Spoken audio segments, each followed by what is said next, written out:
把在 Edu and I，Edu e I，Edu 所在，Edu I，教育何在？Edu e I，Edu e I。Olá pessoal, tudo bem? Aqui é o Edu. Olá pessoal, tudo bem? Aqui é a Dai. E no episódio de hoje, da nossa temporada de bate-papos com o Innovator, a gente está aqui com a Alice. Alice, nossa queridona amiga aí do rock, né, Alice? Eu mesma.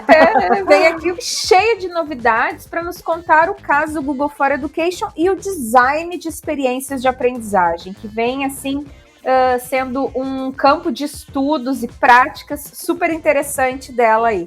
Então vamos lá, Alice, dá um oi pra galera, fala quem tu é, de onde tu vem, o que tu tá fazendo. E aí, pessoal, tudo bem? Pra mim é um prazer enorme estar aqui, porque eu tô com 2 grandes amigos e tô no podcast favorito, né? Eu sempre escuto os episódios desde o começo, então pra mim é um prazer muito grande. E, bem, da onde eu venho? Eu sou do interior de São Paulo, hoje eu trabalho para uma partner do Google, e sou professora de inglês, há mais de 10 anos dei aula de inglês e hoje eu tô mais na gestão de projetos, não tô mais na sala de aula, tô trabalhando mais com a formação de professores, mas é aquela coisa, né? Professor nunca deixa de ser professor, eu continuo ensinando, continuo aí tentando replicar o que eu fazia na sala de aula e, é claro, de vez em quando eu dou uma aula ou outra por aqui, por ali, porque se a gente não entra numa sala de aula, parece falso quando a gente fala sobre uma sala de aula, né? Parece que a gente se desconecta do mundo, né? Se a gente não tem esse pé lá na sala de aula. Ah, eu te entendo. Educador sempre vai ser educador, né? Não tem como. Mesmo eu fazendo hoje, né, a questão da formação do professor, eu sempre vejo como que o aluno se sente quando o professor faz alguma ação. Aí eu penso como hoje, né, como eu saí da sala de aula, eu penso como a escola se sente também. Então é bem interessante isso. E que papo é esse de design de experiências de aprendizagem, Alice? Pois é, design de experiência. Quando eu terminei a faculdade, quando eu estava buscando uma pós-graduação, eu pensei, eu quero fazer algo totalmente fora da educação, mas que eu possa trazer para a educação. E eu sempre fui apaixonada por tecnologia. E quando eu fui para o programa Google Innovator, né, para a minha academia dos Innovators, eu experimentei o Design Sprint, que é uma metodologia de design que nasceu dentro do Google, foi aplicada ali dentro do Google e ela acabou saindo e sendo aplicada hoje em grandes empresas de tecnologia. Então eu pensei, eu quero saber mais sobre esse processo, né? Até a Gisele Santos, que foi a nossa Sprint Master, e ela é a minha mentora.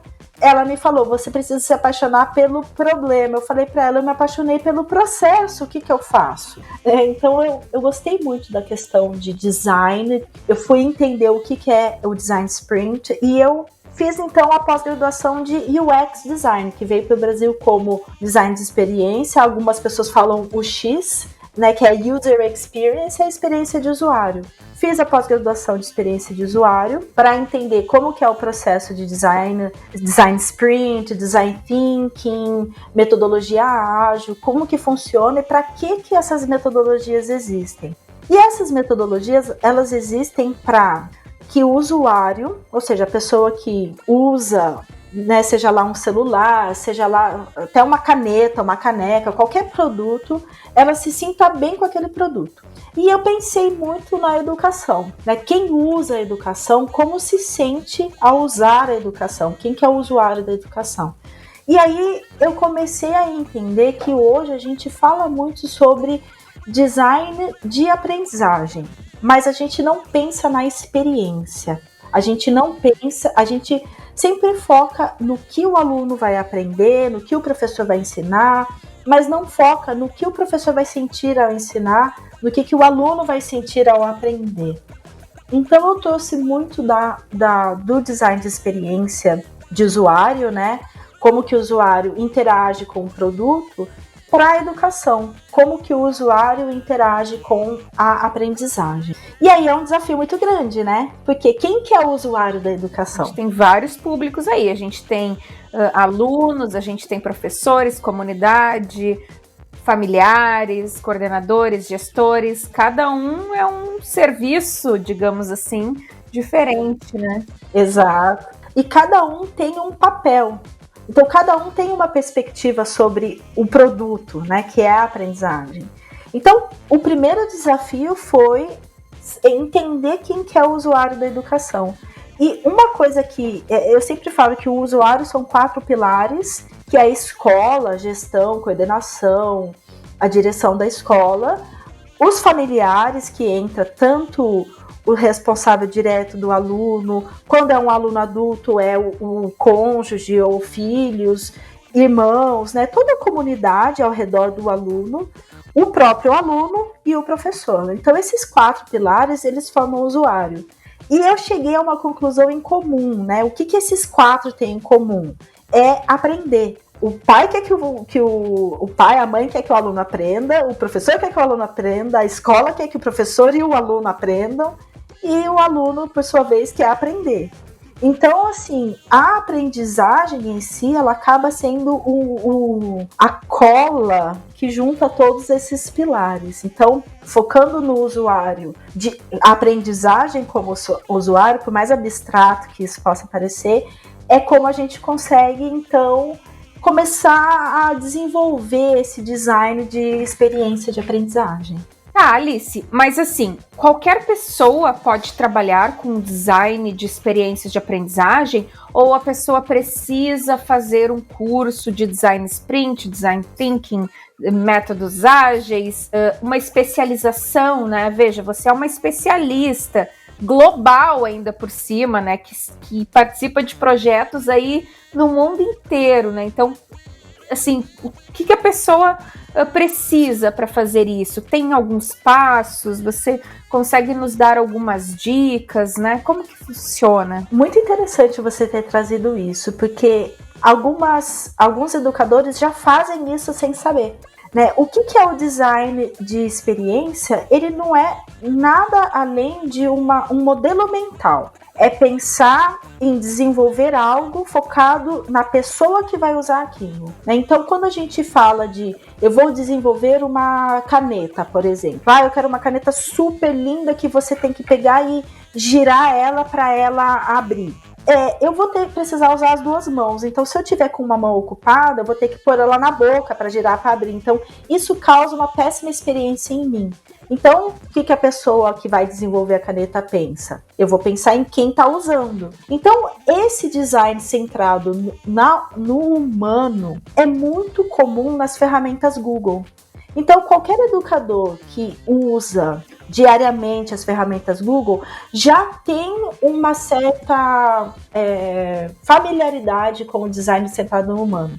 Por exemplo, o Google Sala de Aula, o Google Classroom, hoje, quando você entra lá, você tem um botão que fica à direita para você participar da turma. Por que ele fica à direita?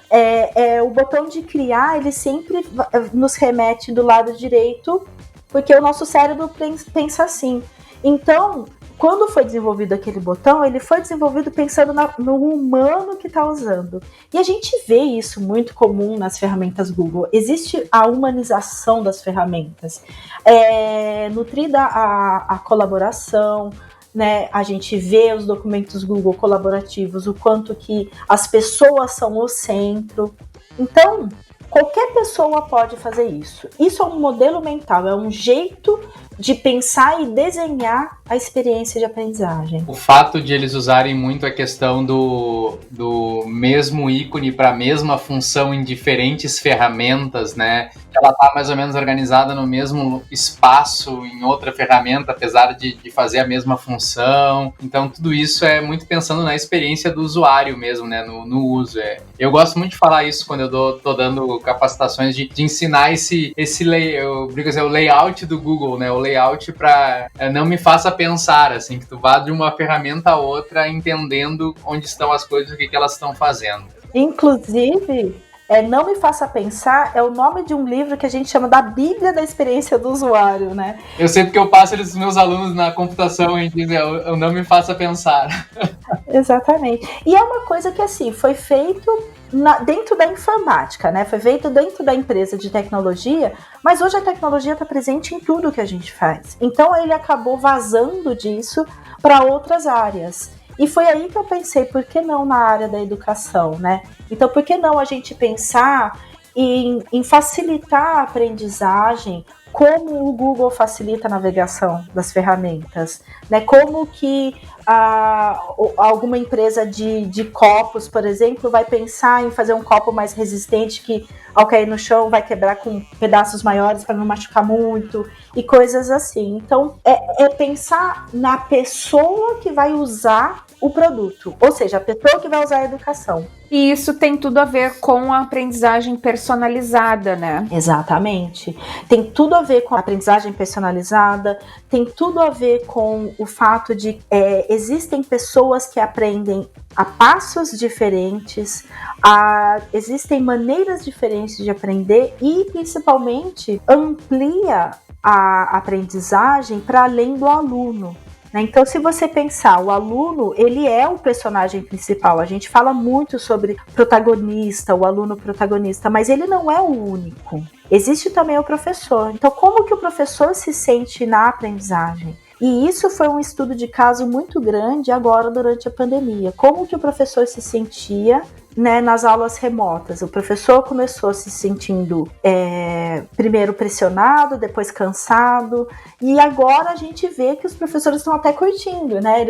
Alguns não querem voltar, e a gente então pode observar que quando se pensa na aprendizagem para além do aluno e também coloca o professor, também coloca a família no ambiente de aprendizagem, você consegue fazer com que todos se envolvam e tenham uma boa experiência, né? Tenham um bom relacionamento, assim dizemos, com a aprendizagem. Enquanto tu tá falando, eu tô lembrando daquele recurso do mapa de persona, que é uma ferramenta super bacana para a gente desenhar realmente personas ali, né? Pessoas, características, para fazer essa oferta desse serviço, que no nosso caso pode ser uma aula, por exemplo, né? Uma situação de aprendizagem. Exatamente. O mapa de empatia e o mapa de personas, a jornada do usuário, são todas ferramentas dentro de metodologias ágeis de design de produtos. Então, por exemplo, hoje, se você for criar um software para as pessoas usarem, você vai precisar estudar quem que vai usar. Então, você cria uma persona. Agora, você imagina usar essa ferramenta na sala de aula. Os alunos, eles vão criar um projeto e eles precisam saber para quem eles vão criar o projeto. Então, você está criando ali uma oportunidade do aluno desenvolver empatia e de ele criar algo, uma solução tangível, uma solução real para o mundo. Você está preparando o aluno para, além da aprendizagem, você está trabalhando com habilidades sociais que o aluno vai usar no mercado de trabalho, né, na comunidade lá fora. Então, tudo que eu falo, né, que o aluno pode usar para além da sala de aula é o mais real possível, o mais autêntico, é a aprendizagem autêntica. E a tecnologia permite, né, com a tecnologia, ainda mais nesse período de pandemia, quebrou-se aquele paradigma de tempo e espaço de aprendizagem. Você não aprende mais na hora da aula dentro da escola. O aprendizado acontece em todos os lugares. Então, como que o aluno vai se sentir ao aprender em qualquer lugar?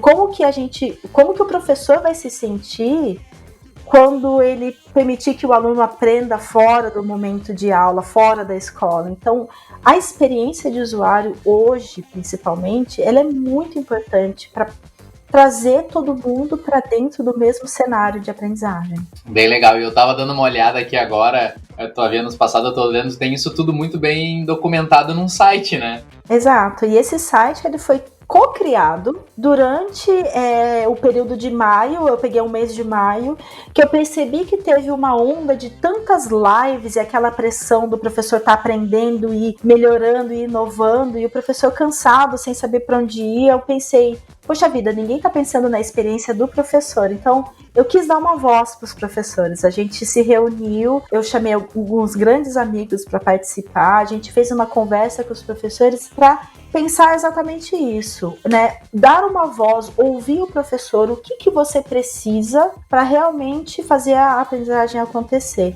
E o professor já tem, né? O professor, ele consegue uma ferramenta simples como um Google Site, ele consegue fazer um projeto com os alunos. O professor já tem o conhecimento. Ele só precisava realmente dessa introspecção de ser ouvido e ser compreendido. Então esse material eu produzi a partir das conversas, a gente foi construindo e foi muito, muito interessante. No final, o último encontro, eu tava pensando, ai gente, pensar que sábado que vem eu não vou mais encontrar com vocês, até dói, sabe? Então esse material é bem legal, tem tudo estruturado e a gente ainda planeja fazer mais encontros desse. E seria legal compartilhar, Edu. Ai, que legal te ouvir, Alice. Foi muito bom trazer essas tuas experiências para nós e é realmente uma coisa que o professor tem que começar a pensar, né? Que é a questão de como ele entrega, de como ele está fazendo, como ele pode pensar numa aula, né? Na experiência do usuário que é o aluno dele, né? Muito bom. Muito legal também, porque nesse momento em que a gente está, é essencial a gente pensar nessa questão da experiência. Quando a gente estiver desenhando ali as atividades, né, as experiências de aprendizado, no caso. Porque a gente tem N situações, a gente tem alunos aí com internet, sem internet, internet pelo celular, internet pelo computador, divisão de equipamentos em casa, né? Então, às vezes eu vejo assim, famílias que têm um computador e 3 filhos para compartilhar todos no mesmo horário da aula, então tem que fazer rodízio para que cada dia um use e um falte a sua aula, né? 2 faltem a sua aula.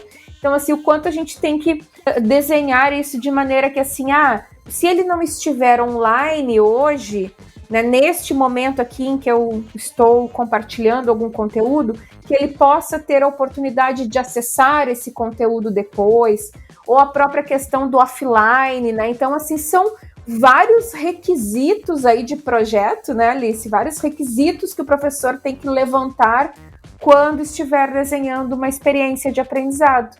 Até a questão, né, comentaste aí de computador, mas também pensar que eles estão vendo isso em múltiplas telas, né? De repente o cara tá vendo isso na tela do computador, mas tem outro que tá vendo na tela do celular.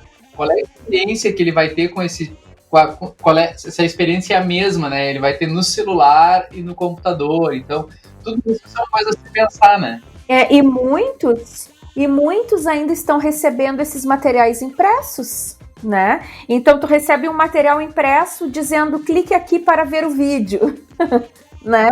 É exatamente esse o motivo pelo qual é importante a gente olhar para a humanização da aprendizagem online, né? Esse momento de pandemia, quem que é a pessoa que está usando?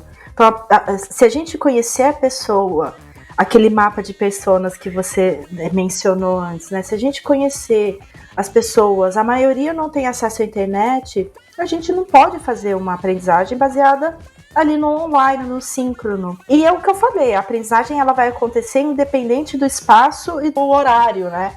Não tem mais tempo e espaço. Então, o professor pensando no usuário, ele vai conseguir fazer uma experiência de aprendizagem, seja lá qual for o método de entrega. E é legal pensar que não é, a gente fala muito do aluno, o aluno é o protagonista, o aluno constrói o aprendizado, mas o professor está ali também, né? O professor faz parte desse processo. E como que é a experiência do professor? Então a gente vê muito professor hoje em dia cansado, né, frustrado, assim, perdido mesmo. Então quando o professor começa a pensar que ele também é um usuário e como que ele se vê naquele processo, toda a experiência dele vai refletir nos alunos. Então, pensar nessa experiência é você também globalizar a aprendizagem. Muito legal conversar contigo, Alice. Muito obrigado por ter vindo compartilhar conosco essa tua experiência. Temos muito a agradecer aí e depois a gente divulga aqui o site, é claro. Mas quem quiser fazer contato contigo, como é que te acha? Quais são onde tu estás? Olha, mais fácil me achar é no Instagram, @TheHeadbangerTeacher. Eu tô sempre lá pelo Instagram. E nesse site que você vai colocar aí nos comentários, tem também os meus contatos. Se quiser falar o link do site encurtado aí, pode falar também, Alice. É bit.ly/design-e-educação, mas sem o C cedilha e sem o tio. Então, educacão, tá? Perfeito, Alice. Alice, muito obrigada por ter aceito o nosso convite. Foi, assim, ó, muito bacana conversar contigo sobre design de experiências de aprendizagem, que é uma área aí que está super em desenvolvimento, né? Em pesquisas. Então, tem bastante campo para estudar aí dentro desse movimento. E se tudo correr bem, em muitos anos a gente vai estar aí todo mundo já fazendo o design de experiência. Em muitos anos não, em poucos anos. Vamos pensar assim. Em pouco tempo todo mundo está pensando assim. Eu acho que esse momento ele também está sendo bem relevante para potencializar isso, né? Porque nesse primeiro semestre do ano as pessoas fizeram um movimento de subir para o digital, né? De ir para a nuvem, ir para o online, mas agora é hora da gente ressignificar isso e realmente pensar em como oportunizar aprendizado para os alunos. E o aprendizado por meio da experiência, né? Não fugimos disso. Ai, muito legal, Alice! Eu adorei, gente. Muito bom estar aqui conversando com vocês. Muito bom também compartilhar um pouquinho dessa minha vivência, né? Do que me fez ir para a questão de design de experiência e compartilhar com as pessoas para ter porque todo mundo pode ter, todo mundo consegue pensar na experiência. E é só uma questão de modelo mental, né? É só uma questão de a gente começar a pensar desse jeito. E uma dica bacana, acho que fica legal da gente sugerir aqui para o pessoal, é o próprio livro do Google, aquele do Design Sprint, né, Alice? Exato, Design Sprint. É um livro azulzinho escrito em amarelo, né? Design Sprint é bem legal porque ele traz bem o método mesmo, né? Bem o passo a passo ali de como implementar, então acho que é bem bacana. E olha, só colocar no Google Design Sprint, tem site, tem todo o material, tem bastante material gratuitamente aí disponível para todos. Não é uma coisa assim muito secreto nem discreto, tá aí descarado para todo mundo procurar e achar.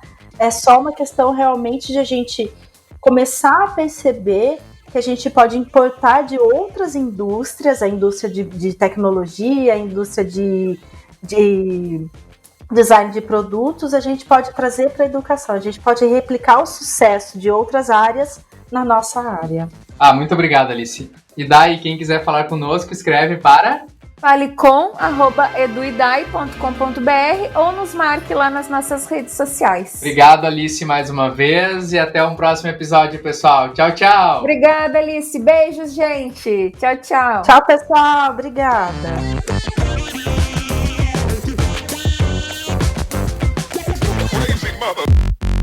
Esse podcast foi editado por Intensa, www.intensa.com.br. Isso mesmo, Intensa com 3 vezes, intensa.com.br.